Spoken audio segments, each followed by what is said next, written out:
original Red Dawn came out in 1984 and tells the story of a group of American high school kids who take up arms against Russian forces that have invaded the US. With Cold War tensions at the time running high, a scrappy B-movie like Red Dawn made a lot of sense and became a cult classic, helping launch the careers of actors like Patrick Swayze, Jennifer Grey, Charlie Sheen, and Leah Thompson. Now we have a reboot of Red Dawn, where the enemy isn't a militarily and economically strong superpower, but tiny little backwards North Korea, an idea so laughable that I'd like to think even the dumbest American viewer would have a hard time believing it. The new Red Dawn takes place around Spokane, Washington, where Jed Eckert, a Marine and an Iraq veteran played by Chris Hemsworth, is home for a visit when North Korean soldiers parachute in and quickly take over the town. Jed, his high school-aged younger brother Matt, played by Josh Peck, and a few of Matt's football buddies, played by Josh Hutcherson, Connor Cruz, and Edwin Hodge, are able to escape to the Eckert's remote cabin, where they're joined by more youngsters, including a former classmate of Jeb's, played by Adrienne Palicki, who used to have a crush on him. After learning that all the kids' parents have either been executed or imprisoned, Jeb leads the group, who call themselves the Wolverines after their high school's mascot, through a mini boot camp and launches an insurgency against the occupying forces, setting up ambushes and hit-and-run attacks to destabilize the North Koreans and, in Jeb's words, create chaos.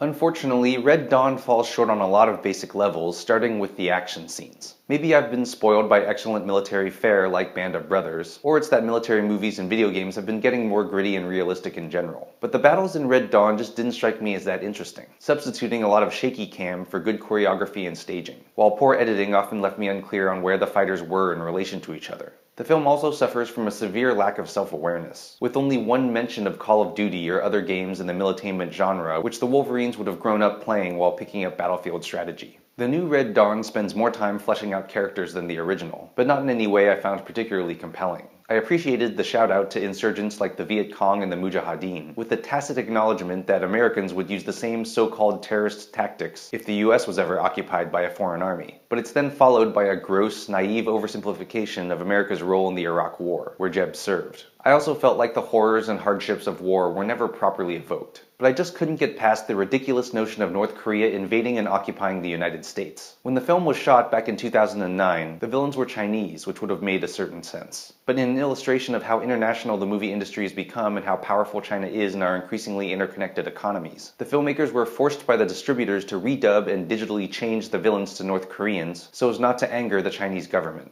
That's why in the new Red Dawn we have North Korea, a country with a population of Texas where millions are malnourished and most only get a few hours of electricity a day, not only toppling the world's biggest military, but actually holding territory. Even if the North Koreans supposedly have a secret weapon and are getting some aid from the Russians, the US, NATO, and an army of contractors couldn't successfully occupy Afghanistan, one of the poorest, most undeveloped and uneducated countries in the world. I know it isn't a documentary, but the new Red Dawn would have only been more ludicrous if Ludacris himself was in the movie. But if you still want to get your jingoism on, the original Red Dawn is still a pretty good time. I'm Jonathan Kim, and this is a ReThink Review.